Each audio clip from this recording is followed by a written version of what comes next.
Okay, we're going. Ring Ropes and Turnbuckle Podcast coming up next. We got Psycho Boy Fodder in the building with us tonight. We're going to talk that talk coming up next.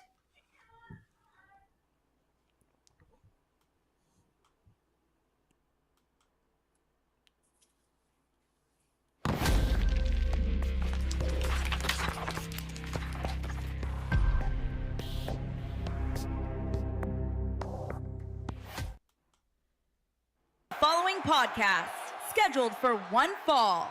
Introducing first, they are the Internet Podcast.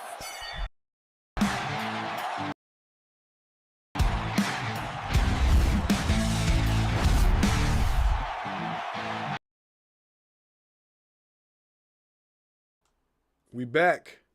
Make sure you like, share, subscribe to the channel. Hit the notification bell for more content. Ring Ropes and Turnbuckle Podcast. It's the insightful one, S. Scott Barz Wrestling Media, along with the dynamic Salute Darkwing Dub. We are in the building with Psycho Boy Fodder. Hey man, where's that stick at? Where that cane at? Where that cane at? I got it. Hold on, man. I got this shit. Hold on. I'm going to get it.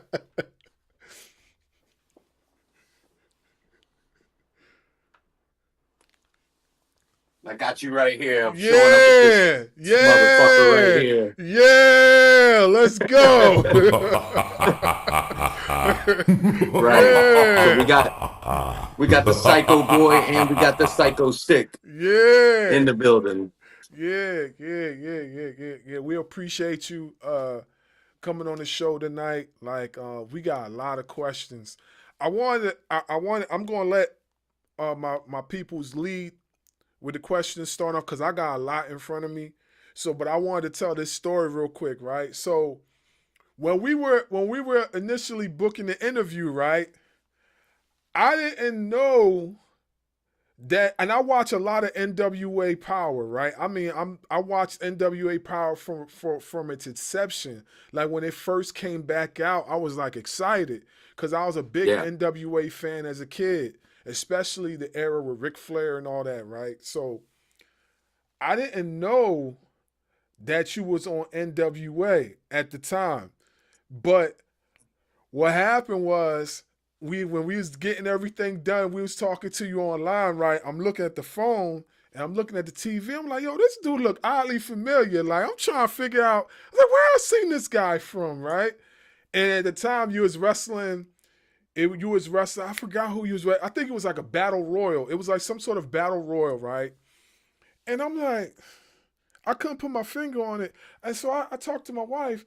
I was like, the guy on TV looks familiar, but I can't really figure it out. And it didn't dawn on me. It didn't register right. Like, yo, this is the same guy. So I'm like, man, am I bugging or something like that? So they said your name, and they kept saying your name. It still didn't ring. So then it zoomed in on you, and I seen you with the stick. I was like, oh, shit, that's Psycho Boy. I was like, oh, snap. I was like, yo, you better win this battle, boy. You better win.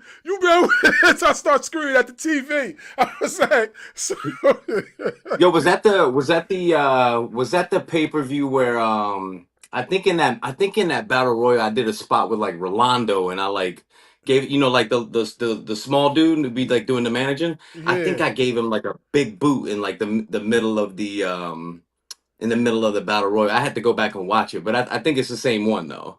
Yeah, it was that one. I started yelling at the TV, so my kids come into the room was like, "What's wrong, Dad? I was like, "Yo, that's Psycho Boy. You don't know who Psycho Boy is? You never watched it back and watch." My wife was like, "Yo, you have gone insane. Like you watch too much wrestling." And like it was just real funny. It was just real funny, like So I'm just looking at it, but like, yeah, I was like, "Yo, I'm gonna tell him that when it come on the show." Like it was funny. It was real funny. But yeah, that was a fun little Battle Royal. Yeah. That was a dope match. Go ahead, Doug. First off, it didn't register to you, or it registered slow, is because you old, bro. Oh man. Oh man. Oh man. Here we go. No, so first things for I want to say thank you because like you didn't have to reach out to us.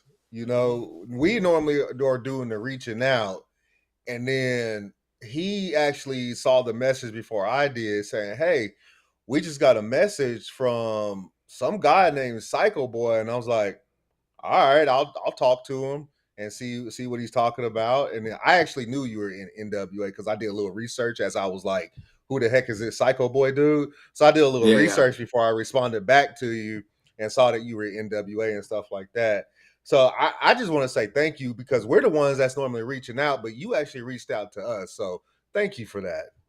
Oh, no problem. You can never be too many places. You know what I mean? And I saw you had interviewed a lot of people that I know, so I was like, yo, I said, let me just reach out to these guys, man, and see, if we could work something out. We'll jump on the show and have a good conversation. So who have we interviewed that you know? Odyssey Jones, Jordan Holt. Mhm. Let me see here. Oh man, it's another dude. He kind of skinny, man.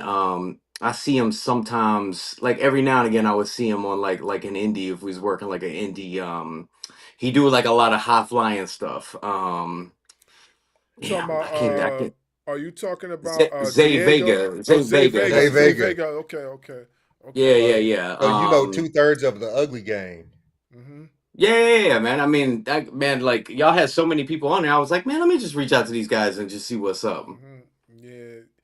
Now we're we're big wrestling fans of the Ugly Gang, Ashe Wrestling, NW, like you name it. We watch it. If we can get an opportunity to reach out, we do it. We do it. You know what I'm saying? Hell And yeah. yeah, yeah. So I always like to start from the beginning, right? So what was it that got you wanted to you like, you know what, I want to be a professional wrestler. What made you make that decision? Man, so if we gotta go all the way back, man, like growing up, I was a huge wrestling fan. That's all I ever wanted to do was be a professional wrestler. Wrestling consumed my entire life. And actually, when I was like 16, I actually went to wrestling school. My art teacher in sixth grade, he was actually an indie wrestler who ended up being on like NWA Wildside and TNA. His name was Laz. He used to wear like the face paint, and he was kind of doing like the, I don't know if I want to call it like the gold dust gimmick, but basically like a gimmick where like a dude is kind of wearing women's clothing or whatever. And he would like come out to like the Britney Spears music, and he was coming up, like Laz was coming up like when like the Hardys and Shannon Moore and Shane Helms and Caprice Coleman, like all of those are like North Carolina guys, right? So they were all kind of um running in those same circles and working the same indies and everything. And he actually got me into wrestling school when I was 16. He lied to him and told him I was 18. When they found out I wasn't 18, they told me I couldn't come back until I was 18 for legality reasons and all that. And then Mhm. when I didn't go back. I kind of got off doing other things in life, and I always kept up with wrestling. Uh, and I got into doing like bodybuilding shows and things like that. And then one day, man, I was in the gym and I saw this advertisement pop up on the TV. And this is why I say like it's just kind of like destiny is just there for me because I never really trained at this gym in town, but for some reason that day I was just on that side of town and I was like, you know what? I'm just gonna pop in this gym. I'm not gonna drive to the other side of town to go to the normal gym I go to. I go in this gym. It's an advertisement on the TV in the gym. It's like, do you want to be a pro wrestler? So I called up the guy who was my art teacher and I was like, do you know the people that run this spot? My thinking at the time is I'm gonna just try it. I'm gonna do it like as a hobby. And when you're doing bodybuilding, your body gets like real stiff, man, because you just kind of doing like the same exercises over and leg curls, bicep curls, tricep extensions, and you really lose like a lot of flexibility and mobility in your body. Mhm. So one thing that I wanted to do was kind of get get like some. I wanted to be more agile, because I just felt really stiff, and I thought that might be a good way to kind of, unlock my body per se. I signed up for the wrestling school, and man, I just took to it really fast. And everybody was just kind of telling me, they were like, yo, man, like, you got the look, you got the body, man. Like, all you got to do is kind of like learn how to work in the ring, and you going to go places. But, you hear shit like that all the time, right? Where people just say, like, oh, like, you going places. It's like somebody drop a mixtape, right? And like everybody's like, oh, man, like, you're going to get signed next week, and then, 30 mixtapes later, they still doing the same shit, right? So for me, once I started doing it, EC3 was actually a friend of mine outside of wrestling. And I kind of told him, I was like, yo, man, I think I might get involved in the wrestling and all that, and kind of see how it goes. And I mean, we just kind of took it from that point. Like, my first kind of big break was uh EC3 had got let go from WWE, and that first vignette that they shot, it was kind of like a cinematic wrestling type thing, where he was like fighting a guy in this like garage with like all these people around. It was kind of like the WWE underground. Remember when they was doing like the WWE underground type thing? But like EC3 was doing that first. He was like the first person to ever do that. They kind of took the idea from him. And I was the guy fighting him in that joint. He had asked me to come down, and like we did it. And that's where I first met like Braun Strowman and Moose and Spud and all of those guys. And from there, it just kind of took off. That was kind of like my first time realizing, like, okay, like, this is like a big budget production type thing, and they telling me I'm doing a good job. Maybe I can really actually do something with this. Absolutely. That, hey, I ain't gonna lie, that sounds fire. That really does sound fire. Yeah, Like, is not to cut you off. I think I seen this before. Was this when EC3 started the what was it called? Like it was like a televised type of thing. Was it when he started that? And it Yeah, it had was like the control your narrative. good control yeah. your narrative. Yeah. So Yeah. I remember seeing that because they aired it on YouTube, and I was like, Mhm. control your narrative. I was like, what's that? And then I just looked at it. I was like, oh, I know that's AC3. That's Strowman. And then I started seeing a bunch of guys I seen from WWE and TNA. I was like, yeah, I know this. And then I remember they had a few events. There was a few events they had Yeah, too. like we did live shows and everything, man. Like Yeah. the first one that we shot, where it was just like me fighting EC3 in the joint, Mm-hmm. they had actually aired that on Impact, because EC3 was going back to Impact. So that kind of set Mm-hmm. up like his return to Impact. And then EC3 started doing like the full-fledged productions. Like the first one that we did, like the Free the Narrative one, it had me, John Schuyler, Cardona, Matt Sydal, Moose. There was a lot of guys in that first one, man, and they had it on like Fight TV and a bunch of the different platforms. And after we had did two of them, we started doing like the live shows. Like we were doing like the live shows like WrestleMania weekend, and we had did like a couple loops like in Detroit and Cleveland and Wisconsin. And I mean, it was a real good thing. Like while it was going, it was just. When Vince left or kind of got ousted out of WWE, and Triple H took back over, he brought back a lot of his guys, which was like Strowman and Killer Cross, and like all of those guys ended up going back to WWE. Mm-hmm. did you ever get a call to join them? I mean, WWE had brought me down. They brought me down like 5 times in 2022.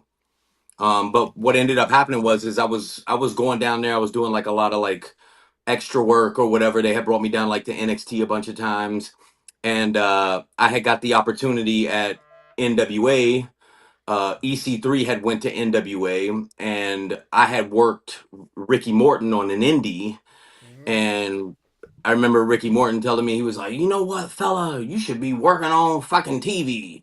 And I was like, well, shit, give me a job on TV, man. And I was like, I'll come work on TV. And sure enough, man, he called me up one day and he was like, hey, man, after this was after NWA 74 pay-per-view. And Mhm. he called me up and he was like, yo, man, he was like, we're doing TV tapings in Nashville. He was like, can you get here?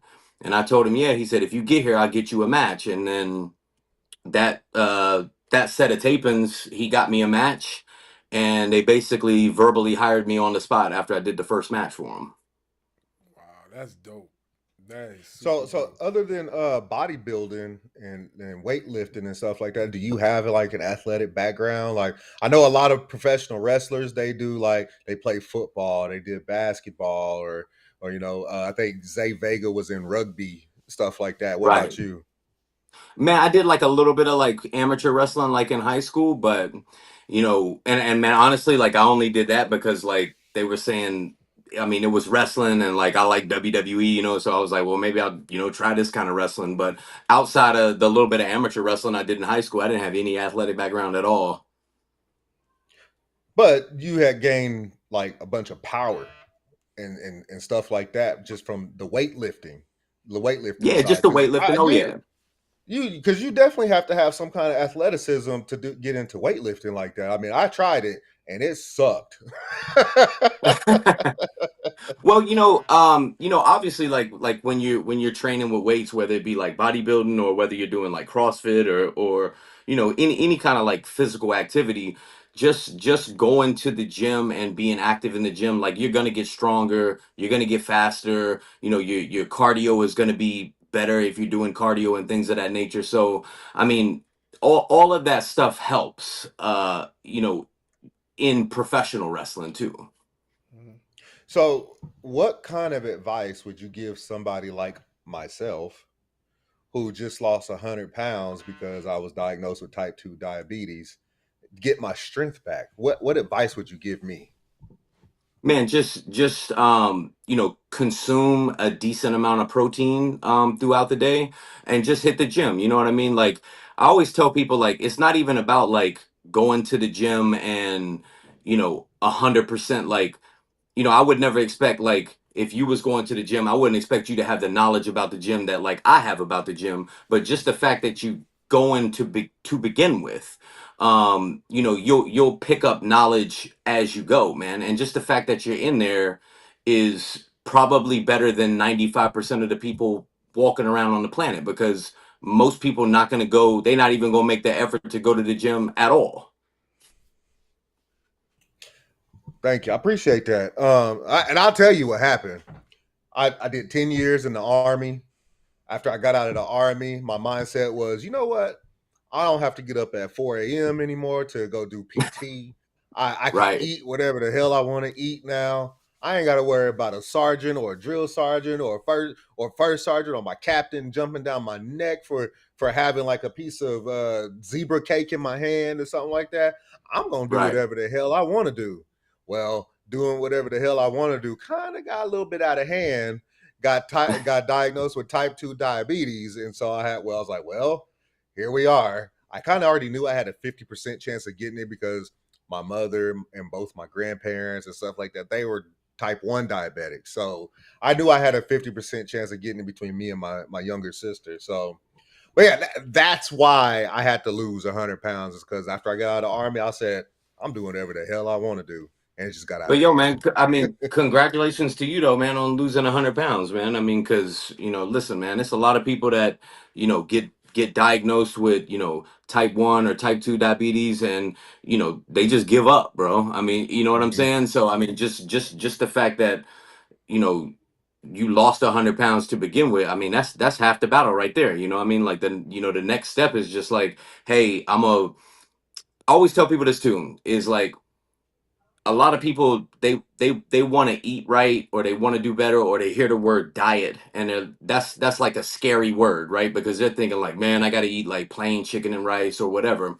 But anybody that I deal with on the fitness side of things, I always tell them you don't have to go from eating whatever the hell you want to eating 6 clean meals a day. That's unrealistic for most people. I always tell people just take it one meal at a time. So can you wake up tomorrow and say, you know what? I'm gonna eat one clean meal today. And then master eating that one clean meal every day. And then once you mastered eating that one clean meal, then you move to 2 clean meals. And then before you know it, in a month or 2 months or 3 months, you'd be like, damn, like I'm eating 4 clean meals a day, and it's not that hard. It's just adjusting that lifestyle. I know you're on here to talk wrestling, but I'll get to that. But I do have one last question for you when it comes to this Oh, kind of sure. stuff. How do you feel about the carnivore diet? Because I've heard a lot about the carnivore diet. I mean, I think the diet is totally fine. I mean, I think like you need carbohydrates and stuff like that, man, if you're gonna be doing like rigorous weight training and stuff. But if that diet works for you and it produces results, do it. Because a lot of people get stuck on, well, I'm not doing it this way, or somebody thinks you should do it that way. But the thing is, man, if you find something that works for you, do that, man, because you are the person that's in control of your life. So if the carnivore diet works great for you, if you try it, you like it, and you go, shit, man, this is producing results for me, stick with that. Don't let nobody tell you not to do something that's working for you. I appreciate that, because I definitely thought about giving that a shot. Like, and how I lost 100 pounds is, I was able to have my insurance pay for those once a week shots, but it's because I needed it for my diabetes. I Right. didn't need it for weight loss. I needed it for the sickness. So Yeah, yeah, that sure. also comes, and people don't understand. Like, for the people out there listening that might be on the Ozempic, the Manjaro, whatever the case may be, it's not a magic shot. All it does is it suppresses your appetite. You still have to Right. do all the things. You still have to eat right. You still have to go hit the gym or go for a walk around the block. That's what started it for me. Is like, I started with grilling a bunch of chicken, a bunch of turkey on my grill, and doing some vegetables to go with it, whether if it was corn or green beans or spinach Mm-hmm. or zucchini. That's what I was doing. And then me and my wife, because she was in it with me, she's not diabetic, but she's like, I got your back. We would start going for walks just around the block and back. And then those walks around the block ended up being like a mile up the street and back, and then 2 miles, and so on and so forth. And then plus I Exactly. work outside, so I do a lot of sweating because I work outside. So that also helped. So for everybody that thinks Ozempic is just Ozempic, Manjaro, whatever the case may be, I'm on the Manjaro, but it's not a magic shot. You still have to do the work. I did it. Trust me. You still have to do the And work. I tell you, a lot of people think that, like when you say the word diet, like for a lot of people, that's a scary word. But you know, you can eat clean and enjoy clean food. I love my diet, man. I love eating clean because I use stuff like sugar-free barbecue sauce, sugar-free ketchup, sugar-free honey mustard, all of those type of things, and it makes my food taste good. It's all low calorie stuff that makes the food taste good, man. So you can approach dieting with the mindset of like, I can make my food taste good and I can enjoy this food, and it's not what most people would think is like a punishment, you know what I mean, for being on a Mm-hmm. diet. Absolutely. I agree with you. I appreciate that, man. I really do. I really do. Oh, no problem at all, man. My pleasure, man. Go ahead, Yeah, Bars. yeah. Speaking of, dieting and stuff like that, like I had I didn't really like suffer from any like diabetic issues, but I did like have some high blood pressure issues at one point. And like I was at one point I was like close to 320. So what happened with me was Hey, like not to cut you off. Let me go get these kids under control real quick. I'm about okay. to body slam one of them. I need that stick, Psycho Boy. I need that stick. Yeah, I got you right here, right here. Yeah, so yeah, I was at 320 at one point, and but I didn't look 320 because I'm tall. So what happened was what kind of jolted my myself to get back in shape was when I went to Nigeria, because my family's from West Africa. So Oh, I okay, went to cool. I went to Nigeria to go visit my family. I was with my wife and everything, and then I went down there, and then it's hot. It's very, very hot down there. I'm talking Yeah. about desert heat. And I would, the food in other, let me just say this. Food in other countries are way different from the food we eat here in the States. 100%. It's clean, it's nutritious. All those added preservatives are not in the food. And it's the same foods, but they taste totally different. So I'm eating the same things, but I'm dropping weight. And I'm like, and I wasn't in the gym. I didn't that first go around. That was my first time in Africa, so I didn't know where the gyms were at. I didn't know where nothing was at. You know what I'm saying? So it was just me eating my regular stuff, but I was dropping weight. So when I came back to the States, I had dropped like at least 30 or 40 something pounds. You know what I'm saying? Right. I was back. I was like literally back going towards the twos. So when I got back, family was like, yo, you sick or something? What happened to you? I was like, what do you mean? I didn't even realize until I looked in the mirror how much weight I lost. And I was like, yeah, it must have been from that desert heat. So I said, I like how I look. I look, healthy. I want to try to keep this look.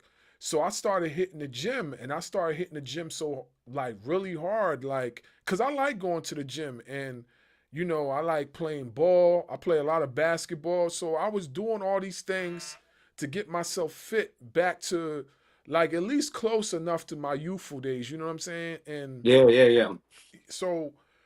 so like I got down to about like I believe I was like at 245, and it Hmm. seemed like I was teeter-tottering between 245 and 250, and I stayed within that realm. So I got into other stuff that was helping me build more muscle. I was doing the powerlifting. One of my favorite workouts was deadlifts. I was to the point, Yeah. yeah, I was to the point where I was able to deadlift like I was almost deadlifting 600.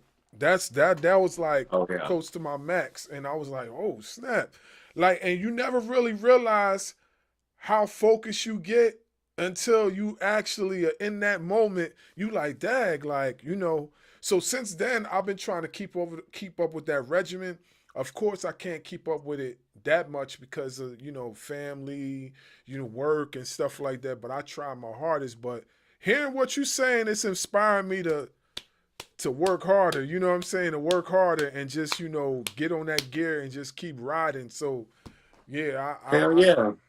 yeah. So I mean, that's always my mentality, right? Is like, how can I stay focused and be even just 1% better tomorrow than I was today? You know what I mean? And if that means, and that could really be applied to all facets of your life. You know what I mean? So, you obviously need, some rest days and things like that. But one thing that I always kind of told myself is like, because I also come from being very overweight.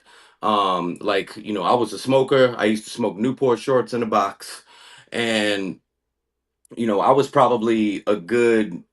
I was probably somewhere around like 250 pounds, man. So I was very out of shape. And actually, this will probably blow your mind.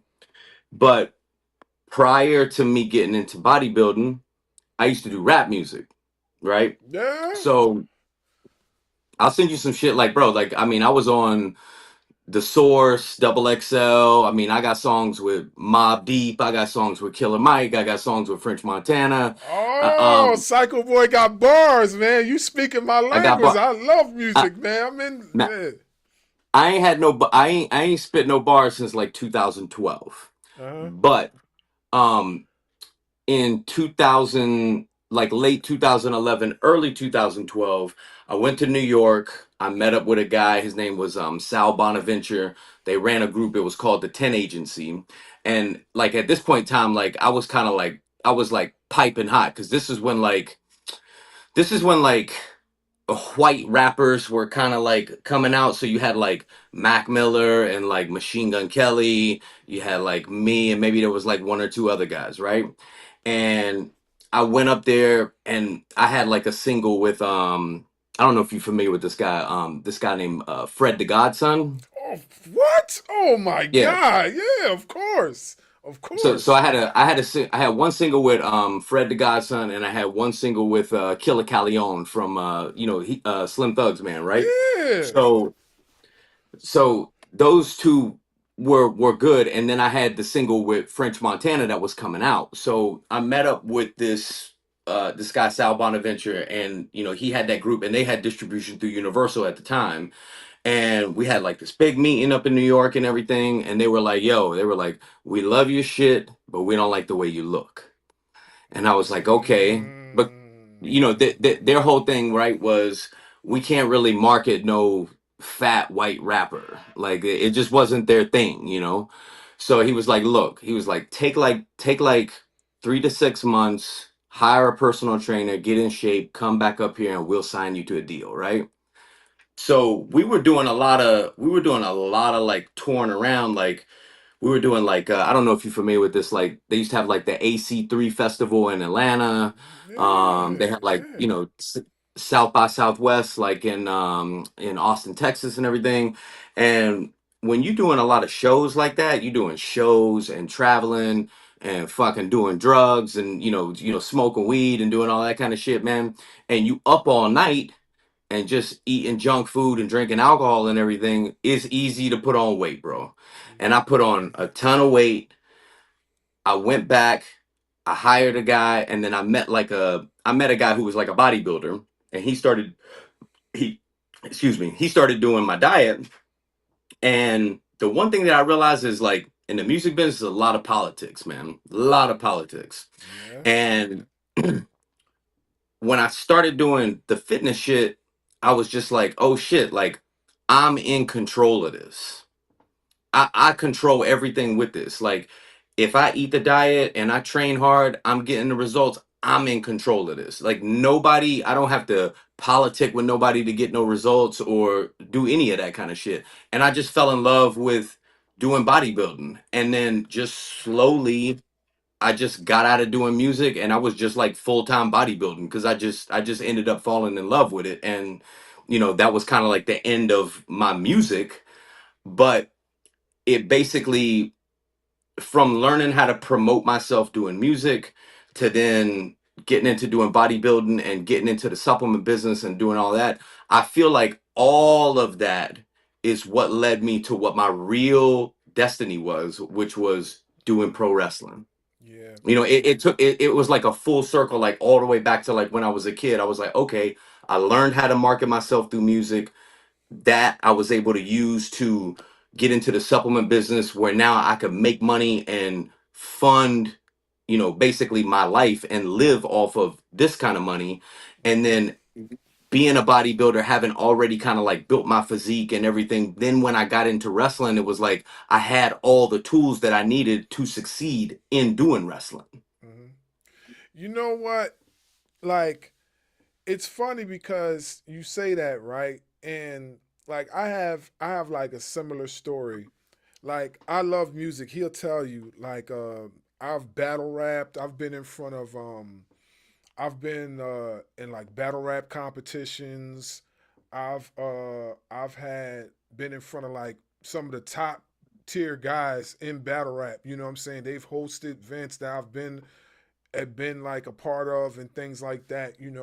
Of Yo, course, E Beasley and Smack, all them that run like the URL, they're my people, bro.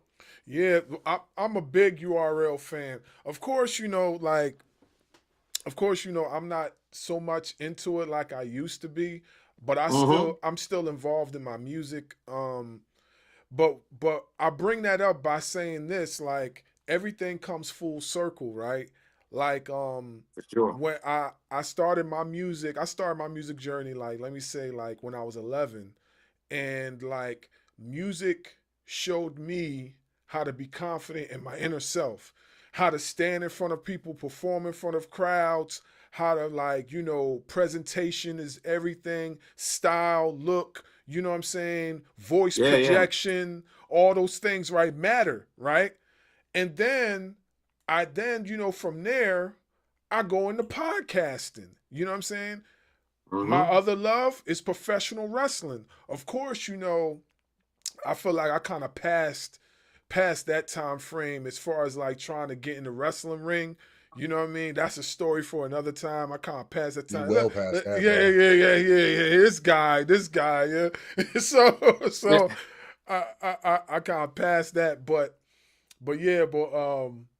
what happened was the podcasting, the music taught me how to like present myself in front of people, taught me how to speak and communicate. And then from the podcasting, of course, outside of this, I'm a substance abuse counselor. So like that helped me how to like make presentations and to do this and do that. And everything Right. just like intertwined and connect together. And I was like, dang, like, you know what I mean? That's crazy how like you could do these certain activities within your life and it all connects and it projects you into the profession that you are, which is professional wrestling. You know what I'm A saying? hundred percent. Everything helped out, so it was all for a reason. You know what I mean? And A hundred percent.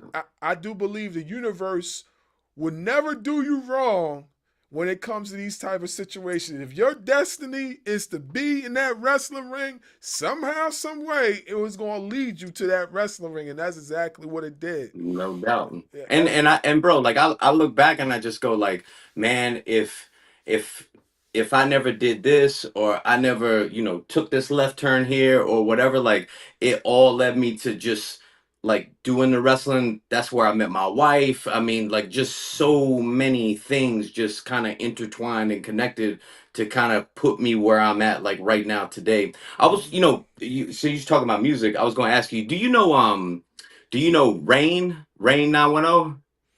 I heard of him. He's with he was with DNA and all them cats. I got some of Yeah. his music and stuff like that I downloaded. Yeah, Yeah. bro. Look, me and Rain used to live together. Yeah. Wow. Yeah. Wow. Yeah, That's man. dope. That's dope. Yeah. Yeah, man. I'm like big on music, man. I'm a when we get on, I'm gonna send you a few freestyles that I did like a few months back and stuff like that. Like I Yeah, get yeah. busy. I don't want to, but I do. I'm nice with it, man. I'm nice with it. I'll be getting I think busy. I send you guys some of my old shit and you'll be like I send you like the joints with like French Montana and Mob Yeah, Deep and all that, yeah, man. And yeah, you'll be like, "Oh shit, like this motherfucker got bars. Holy yeah, shit." yeah. I wanted to ask you this question. So, you're in NWA, the NWA experience, right? So, what makes NWA such a unique place to wrestle, and what has the experience been for you since joining?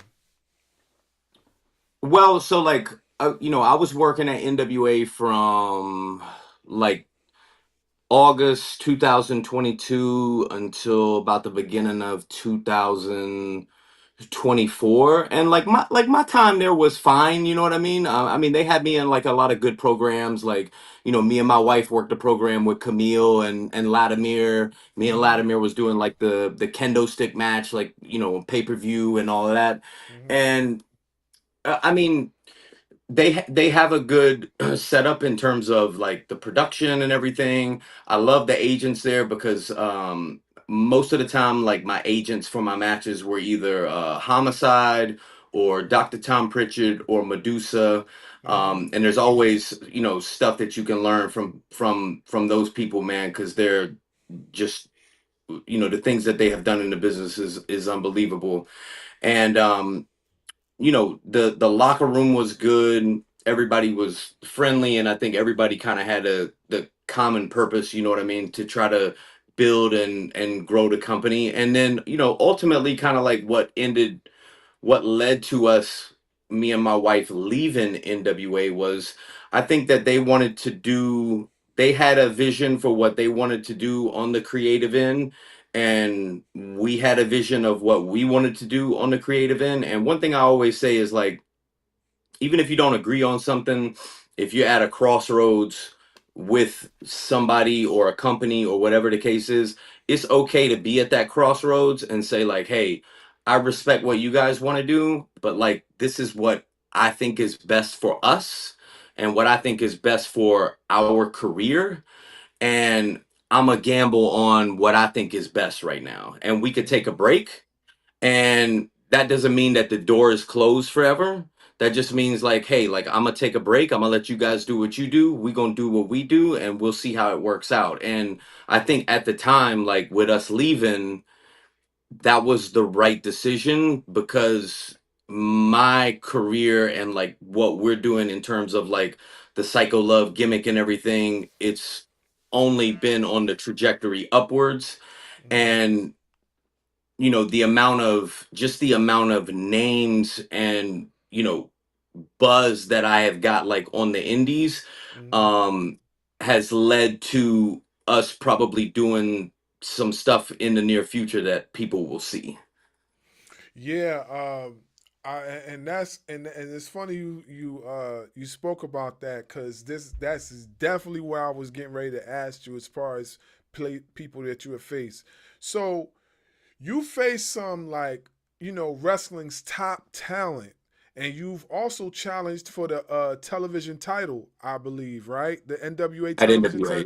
yeah. Yeah, And the world heavyweight title too. yeah, and what did you consider the most challenging matches that you have had thus far, whether it's in NWA or any other promotion? But what do you mean by like challenging though? Challenging, like your toughest opposition, like any obstacles that you had to cross over to like either win that match or at least make that match look interesting. um Man, one thing about working with guys is like every guy's got kind of their own formula with how they work, right? Mm-hmm. And I think like guys like Moose, tough challenge, um, Bubba Ray Dudley, tough challenge, Mm-hmm. Too Cold Scorpio, tough challenge, Elias, another tough challenge. And kind of structuring those matches and making sure that we can tell a good story, but also keep the crowd involved. Um, Obviously, like I'm working with some of the best in the business period. Like, one thing I always tell people about like Bubba is, Bubba's one of the best in the business period. I know that people have their opinions on Bubba, but a lot of people who have opinions on Bubba have never worked with Bubba. And one thing about him is Bubba is a creative he's just a creative genius, man. Like he knows how to structure matches and put them together to get just maximum reaction out of the crowd. Mm-hmm. And if you watch any of those matches, one match I worked Bubba and like it was like a ECW street fight, and then a couple of months ago, me and my wife worked Bubba in a handicap match. It was like a handicap tables match, Mm-hmm. which was another banger match. And if you watch these matches, like we're we're doing a lot, but we're not doing a lot. It's a lot of crowd work, and kind of you know trusting him and knowing that he knows what he's doing when we're kind of putting these things together. It's Mm-hmm. a real blessing to be able to work with guys like that and learn from them too. Mm-hmm. Yeah, I bet it's real dope to like work with guys that you've seen them in this era, you've seen them in that era, then actually stand in front of them. A lot of guys don't get that opportunity to stand in front of somebody that they watched for so many years. You know what I mean? I remember we spoke to one athlete, and he spoke about being in front of his idol as far as who he was wrestling, and just actually standing there. He's like, it was almost a shock, but he had to Right, like right. he had to get himself back to normal and realize, yeah, he got to work this match. You know what I mean? He got Yeah. he got to do what he got to do. So like, I bet that's pretty dope. That is real dope. I And got one. Go ahead. it's cool too, man. Like when you're when you're doing something like that, like like if you go watch like that Bubba match, Mm-hmm. um when before the match, like when he's cutting the promo on me and like the crowd's going crazy and everything, it's just like you sitting there and you like I used to watch Bubba when I was like, Bubba's in the Attitude Era. You know what I mean? Like I used to watch Bubba growing up. Mm-hmm. So when you're standing there and you're like, oh shit, like this motherfucker's cutting a promo on me. You know what I mean? Like, Mm-hmm. we're, you know, doing the match, and like the match is getting like max crowd reaction. And it's just like, holy shit, like I can't believe I'm in here with Bubba doing a match, you know what I mean? Or I can't believe I'm in here with Too Cold Scorpio and he's hitting me with a Oh, moonsault, you know what I mean? oh man, Like those are yeah. just things that like you don't really think about. You just don't think about that kind of stuff where you're like, damn, like this shit is crazy. Yeah, yeah, yeah. I actually had started watching the Two Cold Scorpio match, and Two Cold Scorpio is one of my favorite guys, especially from the ECW time, especially when he wrestled in WCW. Like Yeah. Two Cold Scorpio, a lot of the wrestlers of today, you see Two Cold Scorpio style in their in ring art. So I could name a list of guys like that is Too Cold Scorpio inspired. Like he was doing so much like cool video game stuff that you just Yeah. wasn't you see it today, but you wasn't used to seeing it back in the day. Like the that one moonsault into a front flip that Into he the leg, used. into the leg drop, right? Yeah. Exactly. I like, and Dude, that. and you know what's crazy is, and I didn't mean to cut you off, but what's Yeah, so go ahead. crazy is like I worked Scorpio last year, and then me and Scorpio working again on Sunday. Oh wow. So yeah, so like to be able to like work some of these people like multiple times, you know what I mean? Like Scorpio, I cut a promo on him for the promotion or whatever, and they had put it up on the Instagram or whatever, and he just, I was talking about like, oh, like you a high flyer, like I'm gonna clip your wings, and this, that, and the third, and he had texted me, and he was like, damn bro, like you gonna clip my wings? That's fucked up, man. And it's just like, yeah, oh shit, like Too Cold Scorpio is fucking texting my phone, you know what I mean? Like it's just yeah, like shit yeah, like that, you're just like, wow man, like this shit is yeah, crazy. yeah. I could just imagine how dope that is. Like that is fire. That's fire. Go ahead, Doug. So who are some of your idols getting into pro wrestling? Man, I mean, just like growing up, bro. I mean, I was watching Mr. Perfect. I was Too Cold Scorpio, obviously one of my favorite wrestlers of all time. Bret Hart, Shawn Michaels. I think like Bret Hart and Shawn Michaels is kind of like a given. But there's so many like good guys that like never really got like the super duper fame. Like Brad Armstrong is an unbelievable wrestler. Brian Pillman, me and my wife actually worked Pillman Jr. and his girlfriend at the time. We had worked them in a mixed tag, so it was kind of crazy to like wrestle like Brian Pillman's kid, you know what I mean? There's just, man, there's so many like just good guys. And one thing I like too is like coming from like the era of wrestling that I grew up watching. Like my favorite era of wrestling is like 90s WWF. Like 96, 97 WWF. Mm-hmm. When you actually had like lots of characters. And Right. that's what I tried to model myself after. Like, nowadays, like most everybody is like, this is like, John Hutchinson, and it's just like a first name last name guy. Like there's no real like character. Mm-hmm. So when I was kind of putting my shit together, and like EC3 kind of helped me a lot with like a lot of character development stuff, was like I wanted to be a character. So like I'm just not like a first name last name guy. Like when I come out, it's Psycho Boy Fodder. Like that's just a crazy name. You know what I mean? And it's just not like a first name last name type deal. I feel it. I was going to ask you about that. How did you come up with the name Psycho Boy Fodder? Okay, so when I worked EC3 in that like garage fight vignette thing, right? Mm-hmm. If you go and you watch the end of it, when they do like the credits, it says my name, it says starring Merton Woolard as the fodder, right? Which is basically means like I'm food for like EC3, right? Because he's like beating me up in the joint or whatever. So when he asked me to do the Free the Narrative part one, which was like the first like full length thing that he was doing, he called me up and he was like, "Yo, I think we're just gonna call you Fodder." And I remember sitting there and I was like, dude, I was like, that's a fucking terrible name. I was like, who the fuck is that? Like, what the, like, are you trying to ruin me? And he was like, no, like, I think it would be good, man. It's like you're fodder, but you're not fodder because you're going to be it's like an oxymoron because you're going to be in there like kicking guys' asses and doing this. And he's like, I think we'll just call you like Psycho Boy Fodder. And I was like, all right. And then I just rolled with it because like, I mean, EC3 is like a top name wrestler. So like, what am I gonna tell him? Like, nah, I don't want to do it. So I wanted my spot, on the Free the Narrative thing. So I'm gonna do kind of whatever he wants me to do.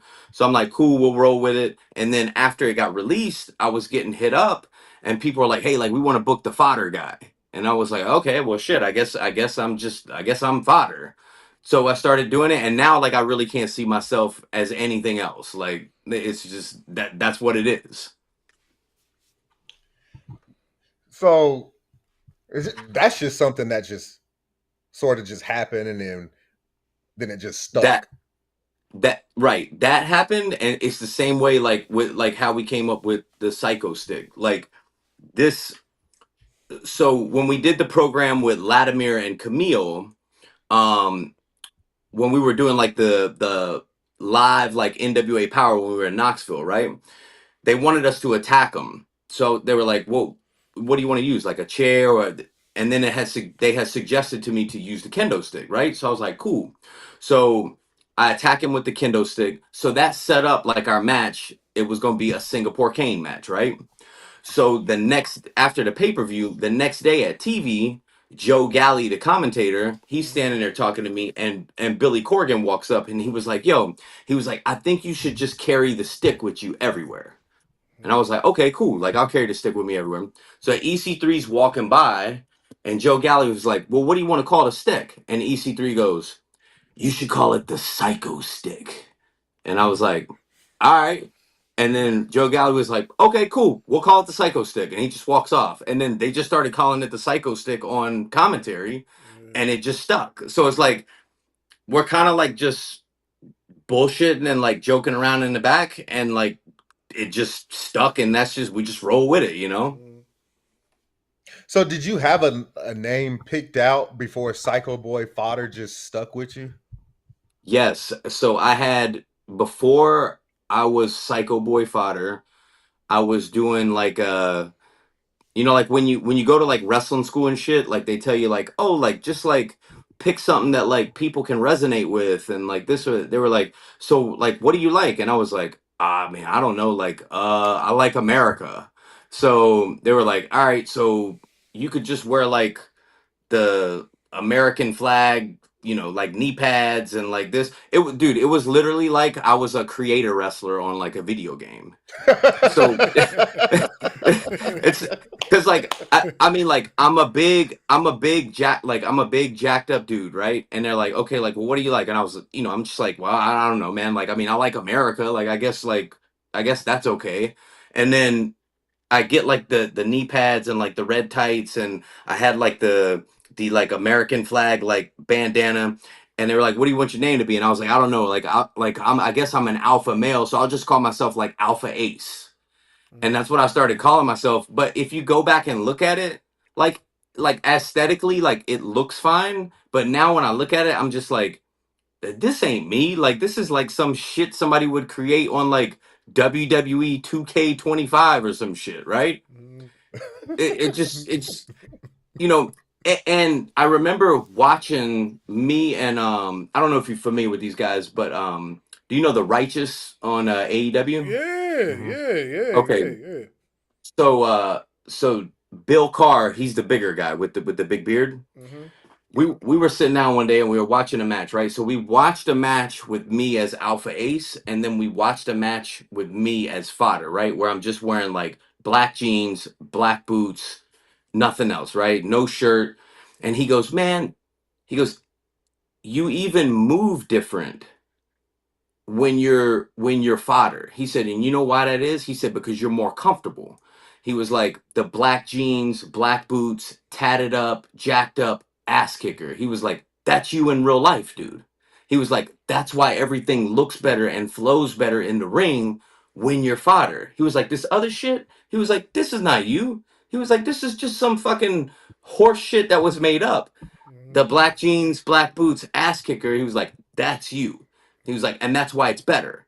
He was like, because you're not, he was like, you're just being yourself, right? It's just like you turned up to 10. So after that, it was just kind of like, it was just really easy to roll with it, you know? So what are some things that Psycho Boy likes to do before a match? Like kind of music he listens to, kind of meals does he have, and stuff like that. Man, like, so say like, if we're going live at like 7, most of the time we got to be at the building at like 1.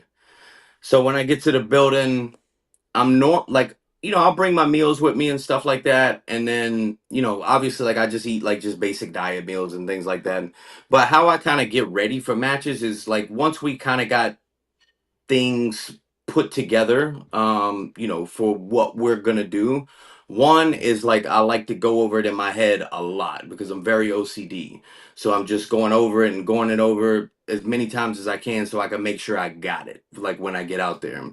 Um, but one thing that I like to do, man, is I just like to joke around and just kind of chill with the boys and just hang. You know what I mean? Because it just kind of takes the stress. Anytime you're doing like live TV or TV tapings or anything like that, man, there's always a lot of stress, man, because people don't realize that, like, when you're doing a match, like they give you a time, like you have to make sure you hit your times. Like times are a very, very important thing. So like if you got a match that's like 8 minutes, like they want you to do the match in like 7 minutes and 50 seconds, so there's a lot of moving parts in wrestling that people don't realize, which is like, you know working towards the hard cam and making sure that you're communicating with the person that you're working with, but also having to communicate with the referee, and then the referee's giving you times and he's counting you down, and also making sure that you're interacting with the crowd too. Go to bed, dude. Let me listen to this first. All right, man. Kids, man. Gotta love him, man. Gotta love him. Yeah. Um, but it's just there's so many things that go into it, man, that I just try to like make sure that before I get out there, man, I'm very relaxed too, you know what I mean? And don't have like a lot of like anxiety and stress and everything going into it, because I think if you go out there and you're stressed or you're nervous and you're worried, it just sets up for like a lot of error while you're out there. I know there's this famous question that's making its rounds. I don't see you actually doing it, but I'll ask you anyway. What is your All Waffle right. House order? Waffle House order would always be grits, bacon and cheese. I would always get 2 bacon and cheese sandwiches. That's my favorite breakfast sandwich, is a bacon cheese sandwich. Um, I think that's it. No waffles though, man. I'm not a big waffle guy. I like pancakes though. Nothing wrong with that. That's why we got Yeah, there you IHOP. go. So, if you don't mind me asking, is there a story on how you met your wife? And I want to say this real quick. Yeah. I used to have the biggest crush on your wife too. Hold on. Lauren! Hold on one second. I hope she don't get that psycho stick and start and jump through and do the ghost Hey, dad and jump hey, through it and pop hey, you. we married now. All good.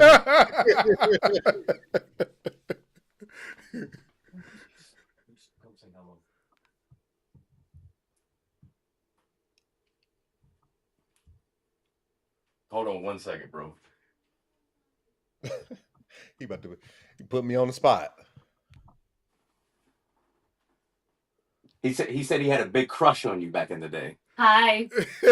Hello. How's it going? I had the biggest crush on you back in your TNA days. I was just That's telling your husband that. I said, But it's all hold on, good now. I'll We're get her real married. quick. We're married. It's all good now. Nice to see you guys. All right. Thank you. Yeah, so we met. I had just got to TV, and she was actually I think she was coming out of the makeup room, and she had on like a big black hoodie, and she had a coffee in her hand, and I looked down there and I said, that's me right there.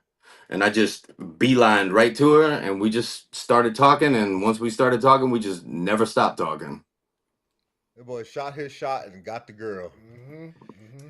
For It was just, everybody man, out there that's listening, shoot your shot. you got to shoot your shot, man. And you know what's crazy is I actually did not know who she was when I met her. So I just saw her, and I just thought, I was like, man, I was like, that's a gorgeous chick right there. And so I just beelined over, and I was like, hey, like, my name's Merton, da da da da. And she was like, oh, you're the Psycho Boy guy, right? And I was like, yeah, that's me. And then, man, after that, we just kind of never stopped talking. You know what I mean? And we went out. I think like we were doing TV Monday, Tuesday, Wednesday. We went out and kind of like hung out like on Wednesday night, and then from there we were basically dating after that. And then a year later we were married. Heck yeah. It's one of those things like you kind of knew, right? Love at first Oh, yeah, sight. Like yeah. as I soon as you mean, shot your shot, it was over with. I knew probably a couple of days into it, I was like, man, this chick is like the female version of me. She was like I was like, we like the same person, you know what I mean? Like we like all the same things. You know, she loves wrestling just as much as I do. You know, just pretty. I mean, I would just say like pretty much everything that we do, we really agree on everything, and like I mean, for the most part, I mean, we do everything together. Like literally we do everything together, man, because we both work from home technically. We go to the gym together, we travel together, we work together. I mean, so it's just, man, we do everything together. I mean, we're kind of like inseparable, man. Do you guys still have a relationship with Velvet Sky? Yeah, we just saw Velvet. You know, Mm, my wife just got inducted mm. into the her and Hall of Velvet just got Fame. inducted Right. Sunday into the TNA Hall of Fame or whatever. Yeah. So yeah, we talk to Velvet all the time. Yeah. Mm. Yeah, Mm. y'all they got inducted as the beautiful people, right? If I'm not Yeah. mistaken. Mhm. Yep. Yeah. Yeah, I remember Yeah, seeing Sunday. that posting. Yeah, that's dope. Well, I knew you guys or they had got inducted into the Hall of Fame. I didn't know like outside of that they you guys do everything together. So did you guys all have a relationship or did they just come together for the Hall of Fame ceremony? Mm. Oh no. I mean they talk all the time and everything. And you know what? You know, Velvet was doing commentary at NWA too Mm-hmm. when we were there. Mm-hmm. Okay.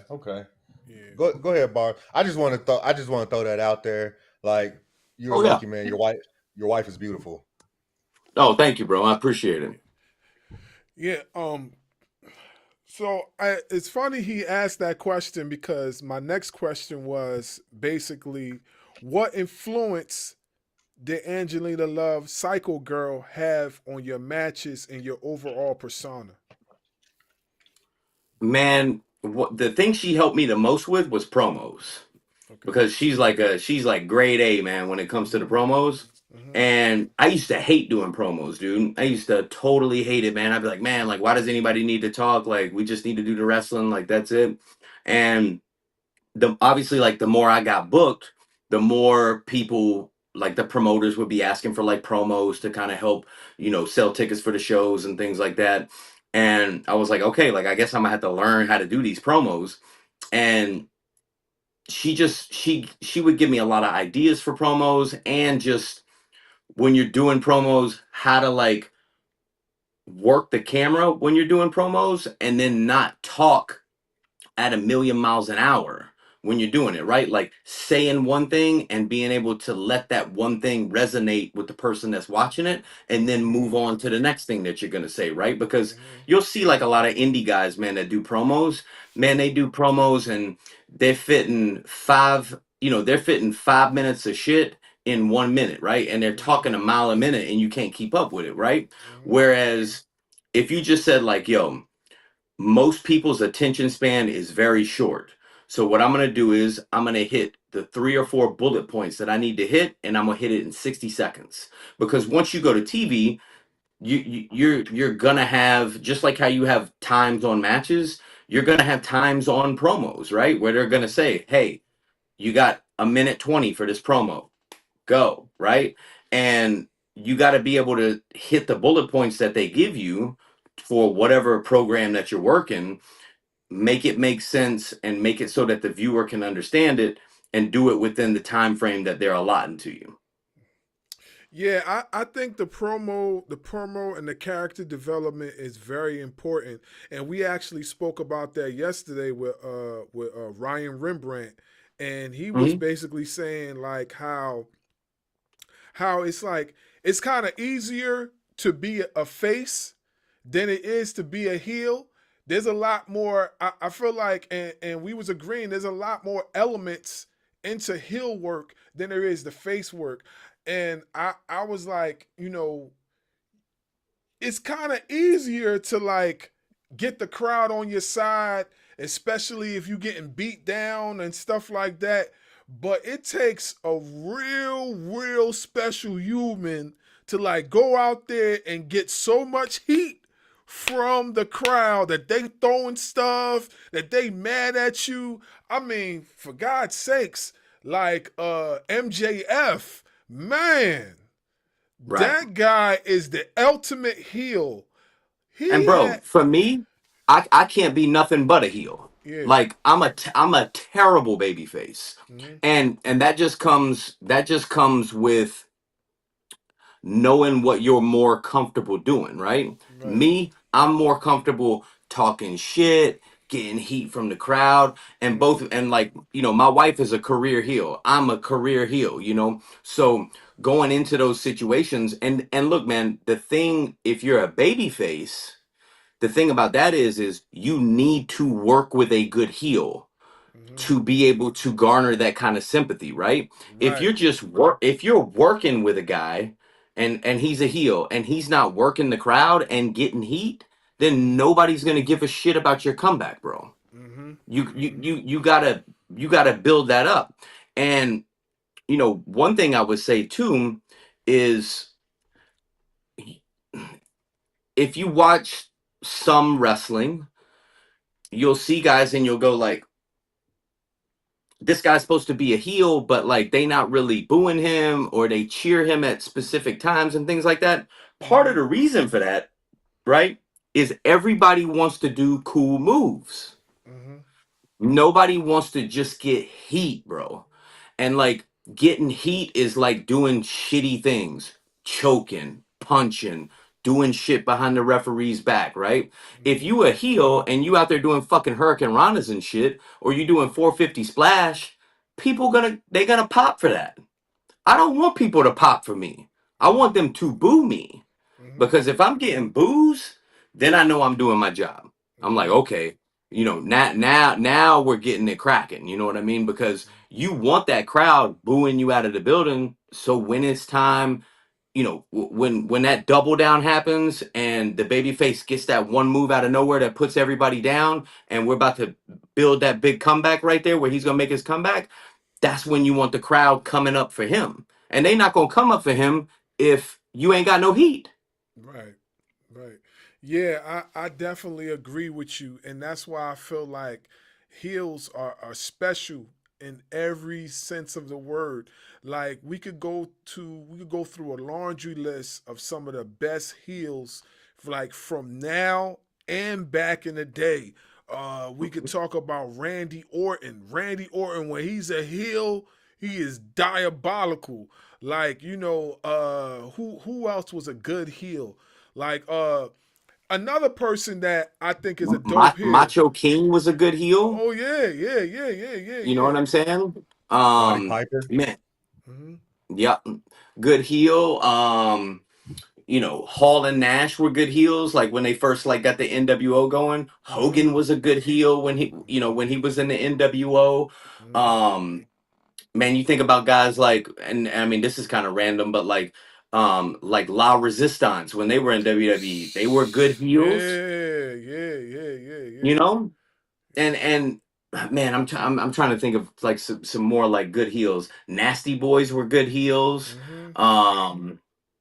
Ted DiBiase, another good heel. Yeah. I mean, there's so many good heels, but if you pay attention to these guys and you pay attention to a lot of their work, they're not out there doing fancy moves No. because your job. I'm not saying that there's not a time and a place for heels to do, a big move that could get like a big pop or whatever, but it's a time and a place for that, and it's a time and a place in the program that you're working. Maybe you're doing the big blow off match, and that's where like now we're doing a bunch of false finishes, right? Because we're building to the end of this thing. Yeah, it's funny. It's funny you mentioned $1 Million Man, because the one heel promo that he cut the one time when he had the little boy with the basketball.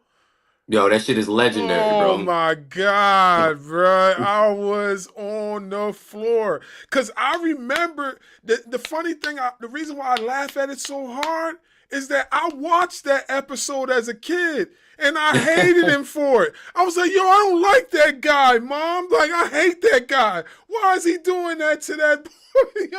Exactly. Yeah, and once you strike that in a person's head, in a fan's head, they gonna remember that forever and ever. Like, I could remember when Bad News Brown had the ghetto blaster, and he hit, like, I remember stuff like that. I'm like, yo, that was wild. You know what I mean? So like, yeah, I'm forever a heel fan. Another thing too, right? Is like if you're a heel, like 90% of the time you lose in your matches. You know what I mean?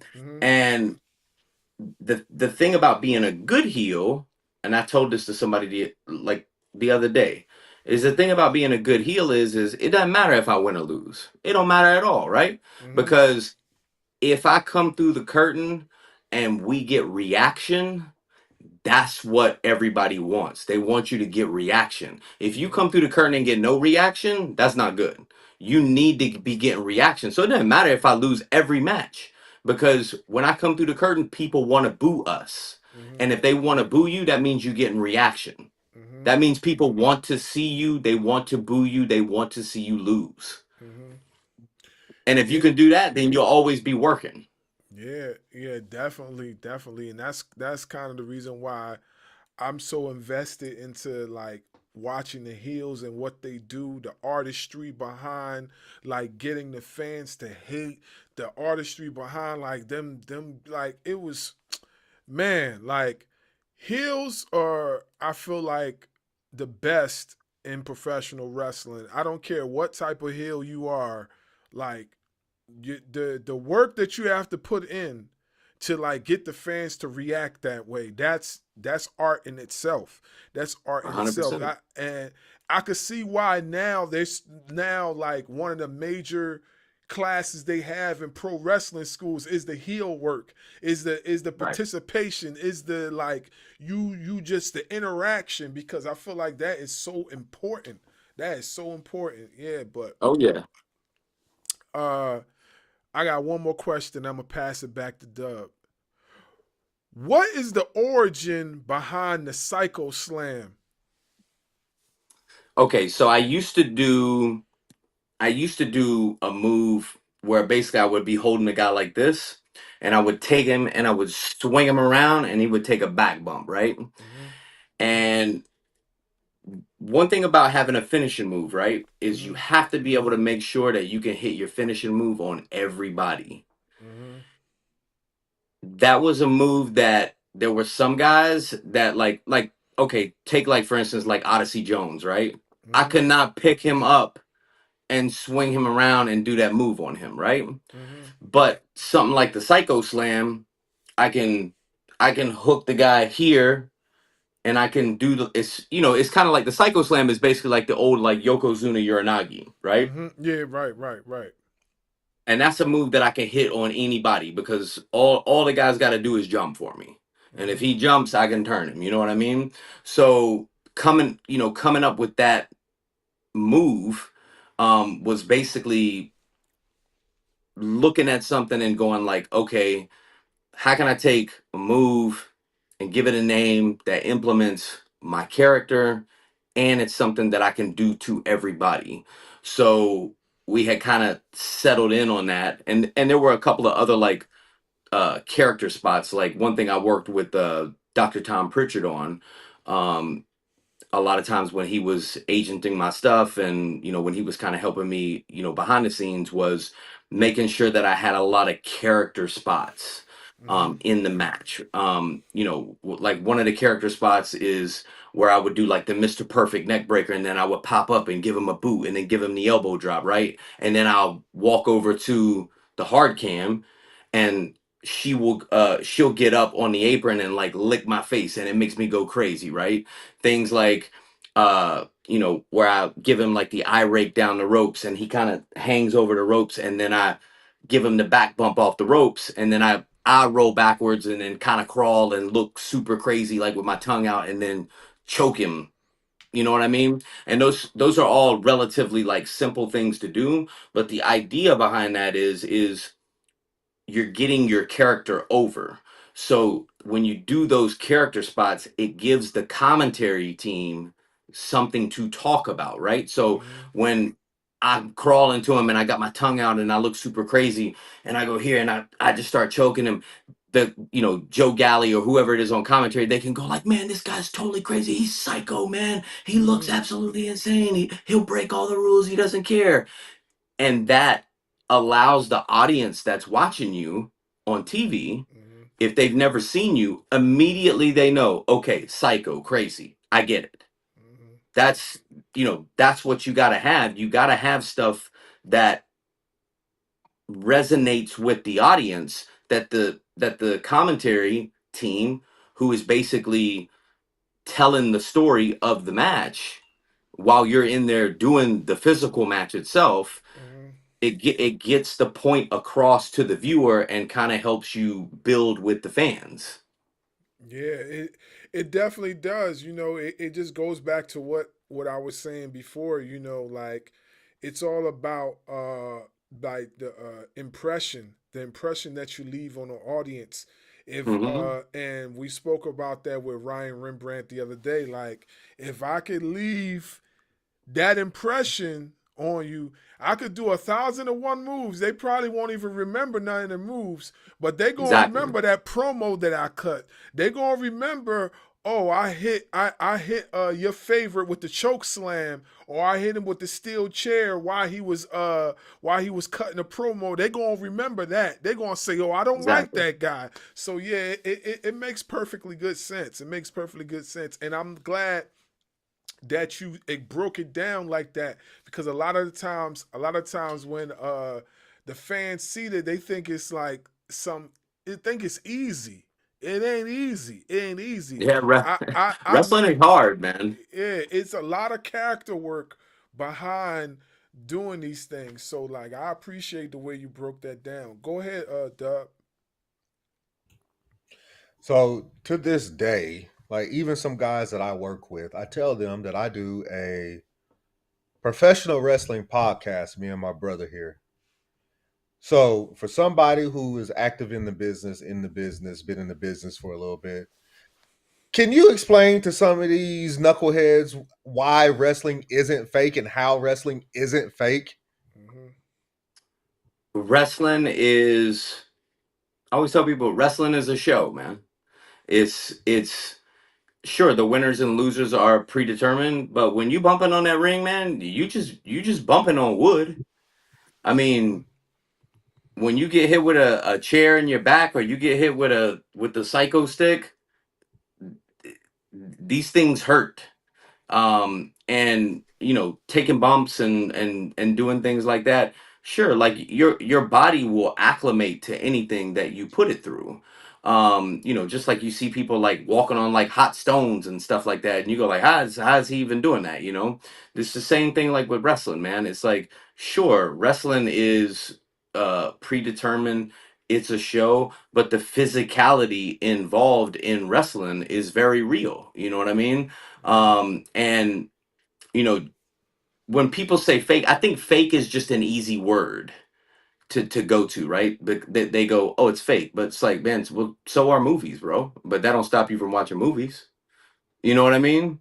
I mean, so is the news and like anything else that you watch, right? Like it's all shit that somebody's putting together in a presentation and feeding to you, Mm-hmm. right? Mm-hmm. So the physicality of wrestling is very real, man. When guys are getting chopped, or when you get slammed on the outside, if you get slammed on the outside of the ring, or you take a suplex on the concrete, it's like, bro, the concrete ain't moving.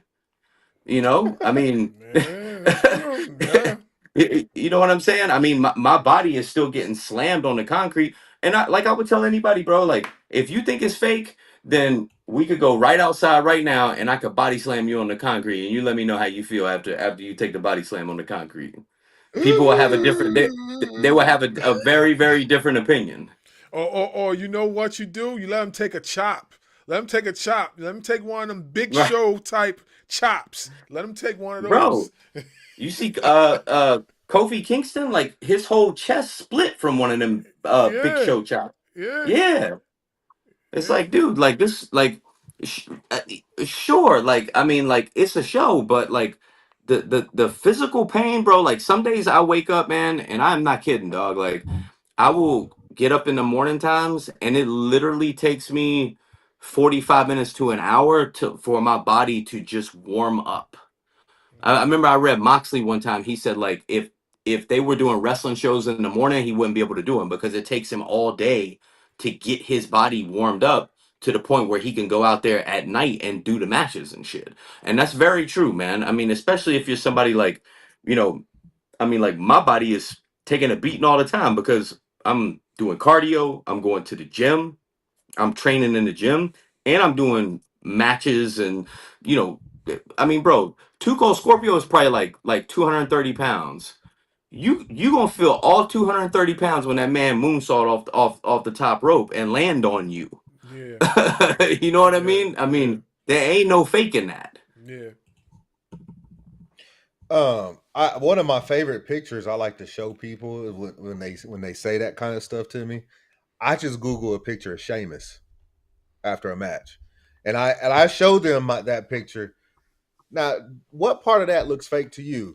Especially after getting chopped by Gunther, he had the blood coming out of his chest. I'm like, Mm-hmm. Yeah, what part of that is fake? Tell me what part of that is fake. exactly, And at that point, they exactly. can't say anything. I'm like, exactly. Exactly, bro. I mean, listen, man, it's just as physical as football or anything else, man. Last time I checked, people still watching football. That's true. And there's some You know, football players that have tried to come into the wrestling scene and quit. because it's too tough. And Mm-hmm. and and look, the thing about football is you get an off season in football. Ain't no off season in wrestling, bro. I'm working Nope, every weekend. I'm nope. working every weekend, dog. So if I always welcome people. If you think you can do it, if it's that easy, then come do it. How come everybody ain't doing it if it's that easy? Mm-hmm. That's true. So on 100%. that note, how do you feel when you hear fans use the word botch and stuff like that, or I tribalism mean, and I think I think I think with wrestling, man, um I think the fans want to be involved, And it's like, one thing you got to understand about wrestling is you're basically doing a live one take fight scene in front of a live crowd. There are things that are going to happen that are not going to be on track. Every match is not going to be perfect. Jerry Lynn told me that one time. I asked him, I said, man, I'm so hard on myself about what, working and making sure every little thing is perfect in the matches. And I'm like, nobody is more critical about my work than me. And I remember Jerry Lynn told me one time, he said, bro, it's wrestling, man. You're doing a live one take fight scene in front of a live crowd, and there's no redos. So like, he told me, he said, bro, if you want it to be perfect, then go shoot movies. And I was like, after he said that, I was like, it's like the light bulb went off. I was like, I totally understand. But until sure things happen and things get off track and things mess up, I mean, that happens, man. Um, but the fans should be more, in my opinion, they should be more understanding, because like the performers are out there giving it 100%, and sometimes things just happen, bro. And it's just like, you shouldn't, you should not eviscerate the performers if one thing happens and it's not perfect. You know what I mean?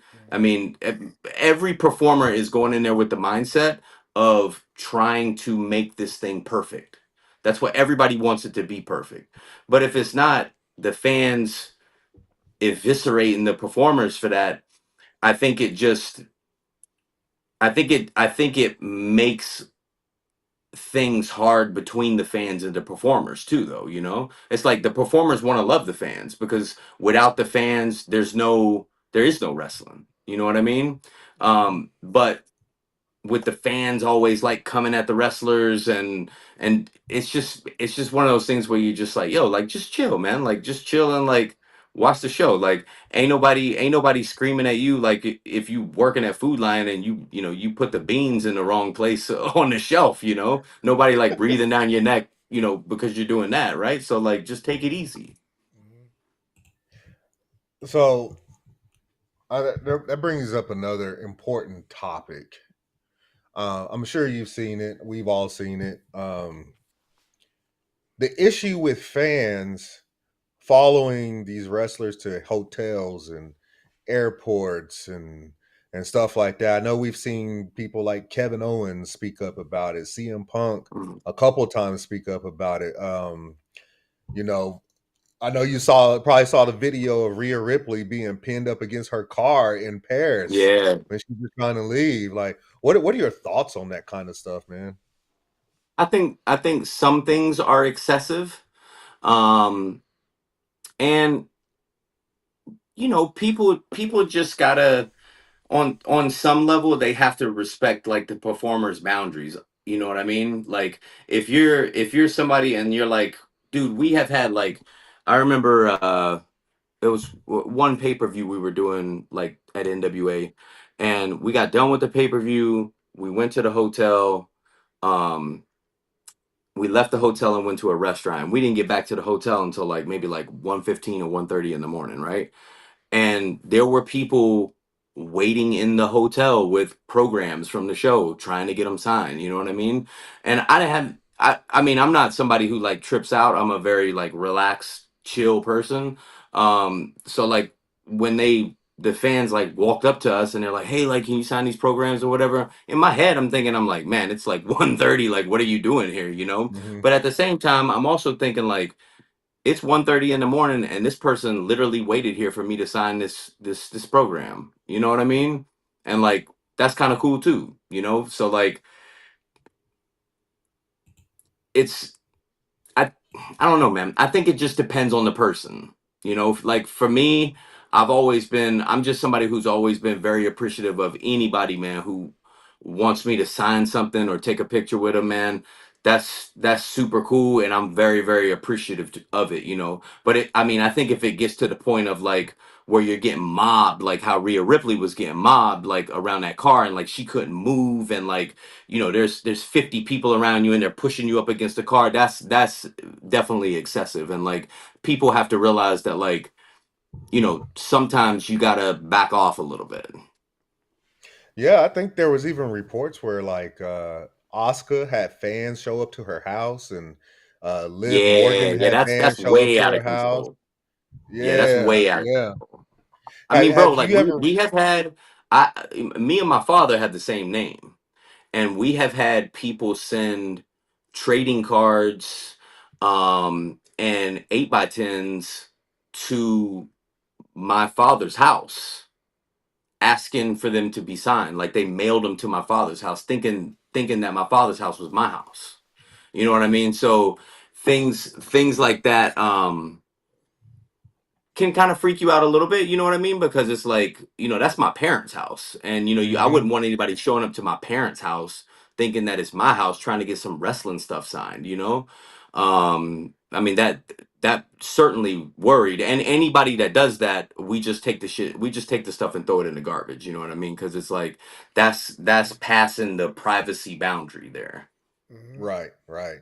Have you ever had any fans follow you to a hotel or follow you through the airport just trying to get a signature from you or a picture? Not like follow me through the airport or anything like that. I mean, we definitely had like people notice us and come up to us and things like that. That's not super crazy to me. But it also kind of depends on like like a Rhea Ripley, she's on like a global level, you know what I mean? Mhm. Whereas like like a like somebody who's working for like an NWA or an MLW, most of the time those are like hardcore wrestling fans, you know what I mean, that are kind of Mhm. following those products. Um and like I say, I mean, if it's like if I'm passing through the airport or I'm passing through the hotel or coming back into the hotel and somebody's like, "Hey man, like can you sign this or can I take a picture with you or whatever?" I always try to take the picture or sign whatever they got and then just kind of keep it moving. That's fair. That's fair. It's just something that I personally take offense to. I don't know why I take offense to it. I think it's Yeah. weird. That's what it is. It's weird. Like, why are you following these professional? I mean, because I think it was Kelsey Plum in of the WNBA. Somebody was standing there waiting for her to get back to her hotel with Right. her stuff, with their stuff in their hand, trying to get her to sign it. And she even called it was like, don't you think this is a little weird that you're sitting here waiting on me at my hotel? Like, you don't think this is a little weird? You don't think that's a little stalkerish? Like, Yeah, I yeah. just, it's just weird that people do that. Like, you guys have meet and greets, you guys have all kinds of other things where people want to get pictures and get signatures from, where you can go to that instead of following people to their hotels, through the airports, their homes, even like Right. it's just weird to me, weird behavior. Yeah, and I never been a person like that. Like, I mean, I was always a big wrestling fan, but like I never thought to myself like I'ma like hang outside the arena and like wait for this person to get here and like run up to him and like say something. Like I never have ever felt like that. But one thing I always say, man, is there's some crazy ass people in this world, bro. I Yeah, mean, bro. it's some crazy ass people. Yeah, I remember there was probably a good let's see, what's this, 2025? So probably a good 20 years ago, I was working in our the local mall where I live at, and Monday Night Raw just so happened to be in town, and I go around to the food court, and who do I see walking towards me? Triple H, Shawn Michaels, and Randy Orton. No, no I shit. did not. First off, I froze. I froze because just like you, I grew up a big time wrestling fan. We're all in the same age bracket, so when I saw them, I like froze because to me, Shawn Michaels is the goat. So He's a I go, man, froze. no doubt. Yeah. See, thank you. But I I mean, froze, and I'm it's like, very close between him and Bret Hart, but I mean, but I think Shawn Michaels, he it's hard to not say Shawn Michaels is the goat. you hear that? You hear that? HB Uh, HBK. yeah, we battle about this goat stuff all the time. I'm a Shawn Michaels fan too, but he already knows. Like he already knows my goats. My goats are like like Bret Hart, of course. Yeah, yeah. Ric Flair. Like especially with the promo work, like I said, So yeah, we battle with this all the time, though. Yeah.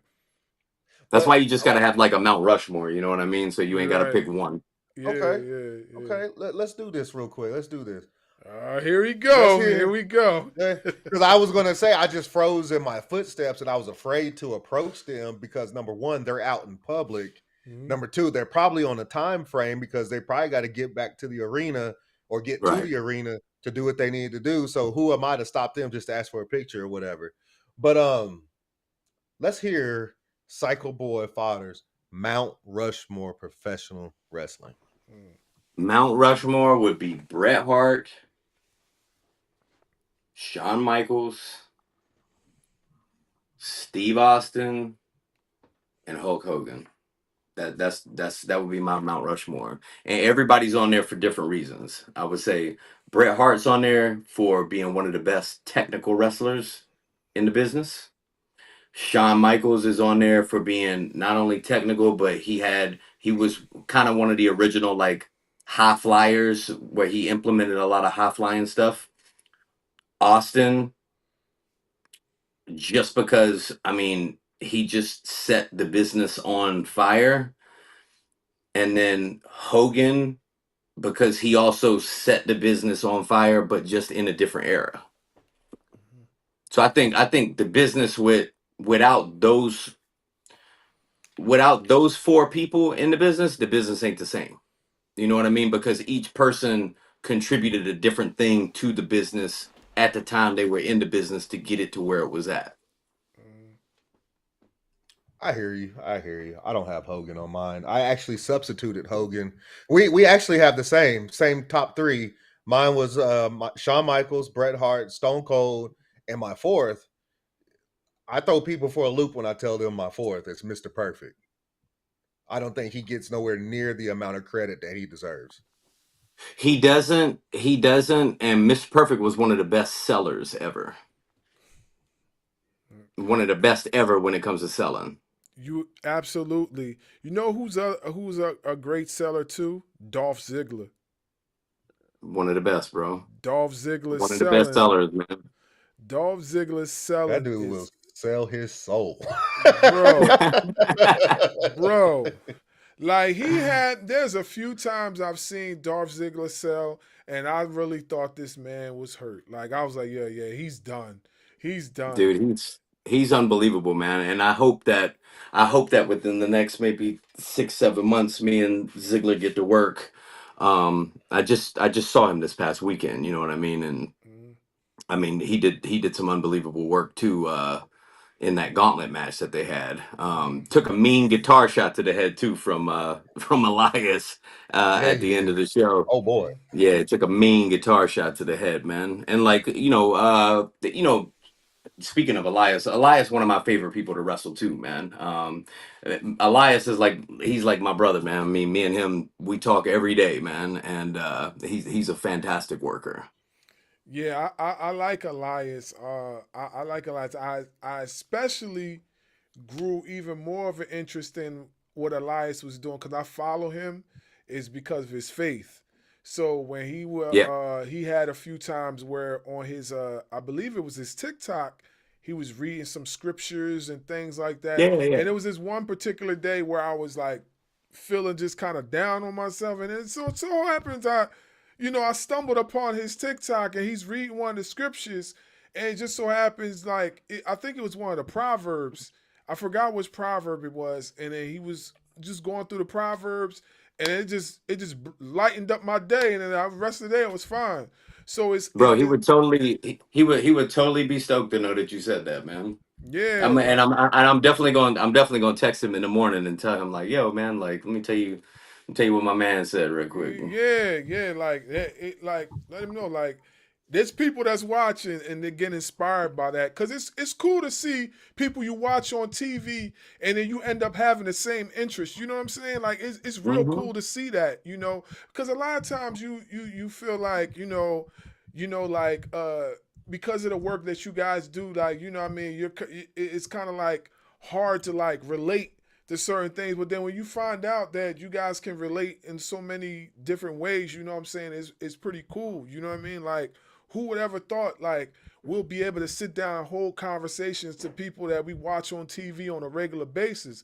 But Sure. we had a dream, and we had that dream that we could do it. We could do it. You know what I'm saying? We work hard, and we put something together that not only like people are interested in, but also like we get to know the wrestlers and we build with the wrestlers. And before you know it, we having conversations all the time and stuff like that. There's plenty of wrestlers we talk to on a regular basis, and like Yeah. people are like shocked, like, yo, how are you able to do this and how are you able to do that? I'm like, yo, they're people too, man. They're people too. They like to No, have just conversations. Yeah, regular people, bro. Yeah, yeah, yeah, man. Hell yeah. yeah. Most And definitely, people are man. shocked to know that all we have to do is send Odyssey a message on Instagram, and he instantly gets right back to us. It's like, y'all have that? I'm like,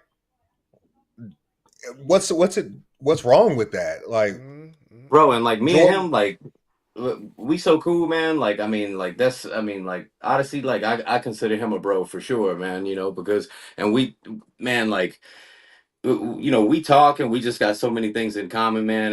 And he's just an all around just a cool, chill, relaxed dude. You know what I mean? And I Mm-hmm. mean, he definitely, in my opinion, got the bad end of the stick. You know what I mean? When he was at WWE, but look at him now. I mean, he flourishing. He won half of the tag teams in All Japan, and it's like I told him, I was like, bro, you destined for great things, and all you got to do is just keep your head down and just keep grinding, man, and you're gonna do your thing because he got a lot of charisma. Yes, he does. He does. Like, man, like the conversations we was having that day, like it was crazy. We still talk about it to this day. Like he's one real cool and chill brother. You know what I mean?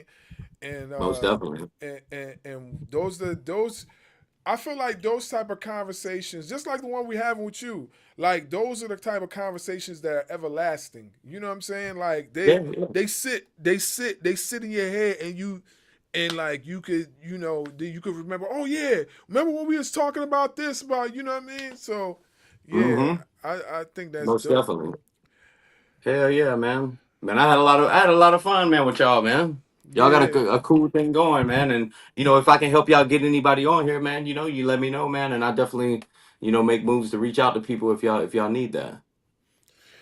and it's I think it's just cool that like if it goes to a more of like a friendship after this, I think that kind of stuff is cool. Like, hey, Yeah. Psycho Boy done reached out to us, told us about this. Let's do this, or we done reached out to Psycho Boy. Hey, you want to come on the show? Give us Yeah, an yeah. update how life is going with with everything's going with your career and how life is going thus far. You know what I'm saying? So speaking of which, I know you said you turned 39 years old.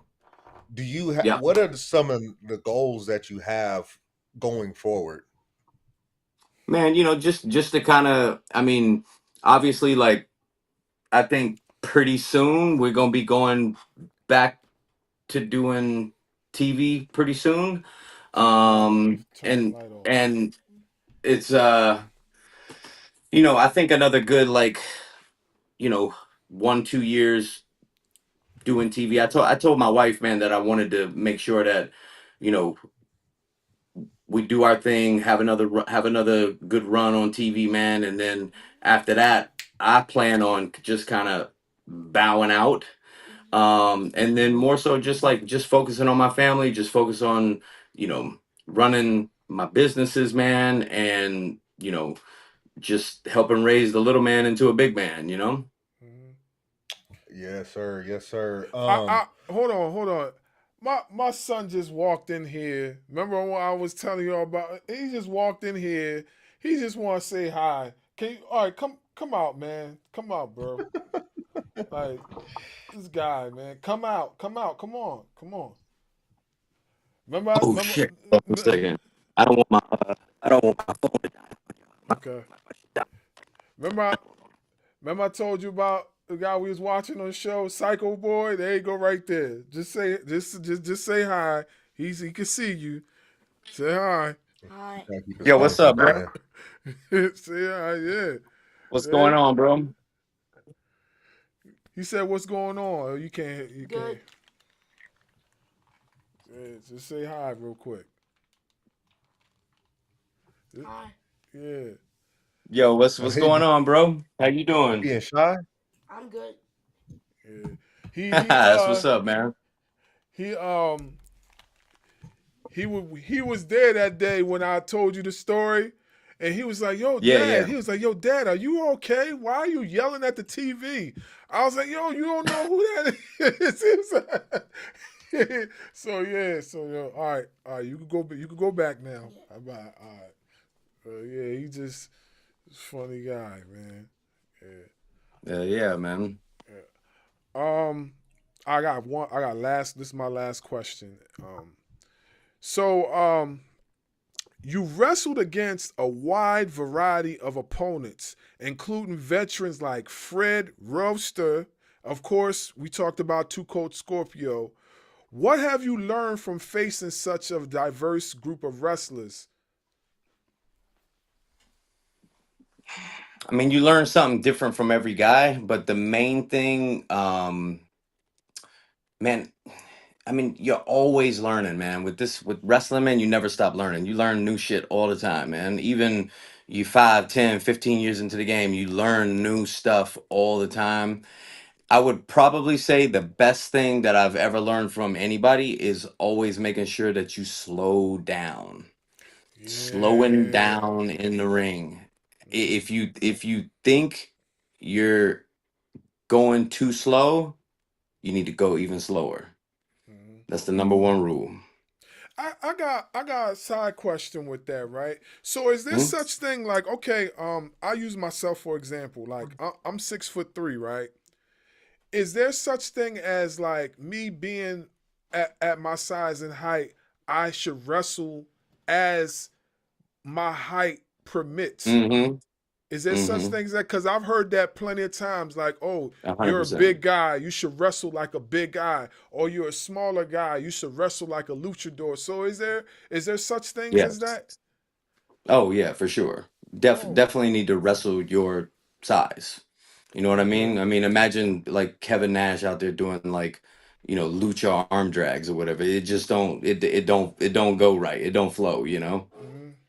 Yeah, I've heard that being said plenty of times in other podcasts and other other wrestlers spoke on it. So I was just like, because nowadays like you see a lot of the hybrid type of wrestlers now. Like you see the guys that are bigger, like Brian Cage for example. Brian Cage is a big dude, but the guy could do Hmm. a lot of luchador type stuff, and so can people like what's his face? Keith Lee. You know what I'm saying? Yeah, Keith yeah, yeah. Lee, Hmm. Moose. Those guys are big dudes, but they could do a lot of lucha stuff. So I was just, wondering about that. But that's my last question for Most definitely, man. yeah. Hell yeah, man. Bro, I had mad fun with y'all guys tonight. So did we. So did we. So I know Dub got his ending off thing, so I'm gonna just let him do his. Before I ask my question I asked to everybody, I just gonna throw this out there to you. Is there anything that you would like to plug in for people to know about you before we get off here? Just if you want to follow me like on all the socials, everything is at LOKEYS910. If you want unlimited free matches from the Psycho Boy, you can get those at youtube.com/Psycho Boy Fodder. Coming up, like we got a bunch of stuff coming up. I got Two Cold Scorpio on Sunday. We got AML Wrestling next week, on November 8th. I'm working Dijak November 8th, and then at the end of the month, I got a big match coming up at the WrestleCade Super Show. I can't say who it is right now because it ain't been announced, but when we stop recording, I'll tell y'all who it is. Okay. That's fair. That's fair. So I asked this question to everybody. If you could see anybody on the Ring Ropes and Turnbuckle podcast, who would it be? But If I could see but anybody on there, but you have to help us get that person on the show. Well, I'm trying to think of somebody that you would not have to go through another. I'm trying to think of somebody that you wouldn't have to go through another channel, like as in somebody at a company to get approved to do the interview. If I could get anybody on here, I would probably maybe C.W. Anderson. Oh, C.W. Anderson. oh yeah. ECW original, man. Yo, I know you familiar with C.W. Anderson, Dub. Like, yo, you get like. Yeah. No, I'm just writing it down so I don't forget. That's what he said. Yeah. Yo. You know, I always write them down. Yeah, nah. Yeah, and if y'all want to get him on the podcast, I mean that ain't nothing but just a text. Yeah, yo, C.W. You know we Anderson. do. You know we definitely, do. Definitely. I got you. I got you. I'll text him in the morning. I know he'll do it. That ain't There's nothing. another person that I would like to have on too. I don't know if he's available to do it, but it was Elias. You have to go through the people at TNA to get him. Yeah, no. If you didn't have to go through the if you didn't have to go through the TNA people, I know for sure I could get him. But but he will tell. I know for sure he will say they got to talk to Ross over at TNA to get it approved. No worries. So C.W. Anderson. Yeah, we would love to have anybody from ECW on the show, especially original. Yeah. I'll make that happen for y'all. No worries on that. We appreciate that. We appreciate it. Well, again, like I started out the show with, man, like we are being the ones reaching out to these wrestlers, but you took it upon yourself to reach out to us. And you don't know how much that means to me and him, because we talked about it for a good few days. Like, bro, we really just had somebody that was wrestling in NWA reach out to us about being on the show. So that really that means to us. That means y'all stuff is getting around and being seen. You know what I mean? So that should say something about y'all. You know what I mean? So it's like, I was at least seeing y'all stuff on people that I know. So I'm thinking like, okay, cool, man. Like it seemed like they got a cool podcast. Like, and as a wrestler, as a worker, as somebody who's should be always promoting yourself and promoting your brand, it should never be beneath you to just initiate the conversation to make something happen. Yeah, we just gratefully appreciative. We're humbled by it, and we know that we're getting somewhere when we get those type of reactions. We know we're getting somewhere because we grind. Like we literally record like almost every single day. Like we're really man. on top of it, and we're pushing hard to like really get to that pinnacle that we need to reach. But we appreciate everything. We really do. Ain't no thing, baby. Yeah. Well, as you see, we got the Psycho Boy in the building with us. We will be back this Saturday to watch Ashe Wrestling's. I'm having a brain fart, man. That's old age, bro. Oh boy, is October. We're gonna be back on Saturday to watch Ashe Wrestling. Please, hey, Ugly Gang, please don't hurt me. Ashe Wrestling close to midnight, bro. You were supposed to back me up, man. You were supposed to back me up. I just told you the name of it. After the Ashe effect. Wrestling close to midnight. After the effect. Yeah, we'll be back to view the Ashe Wrestling close to midnight. We're gonna try to get it on Discord for you guys. So stay tuned for that. We appreciate you, Psycho Boy, for tapping in with us. And that was Ring Ropes and Turnbuckle Podcast. We'll talk to y'all again real soon. Deuces.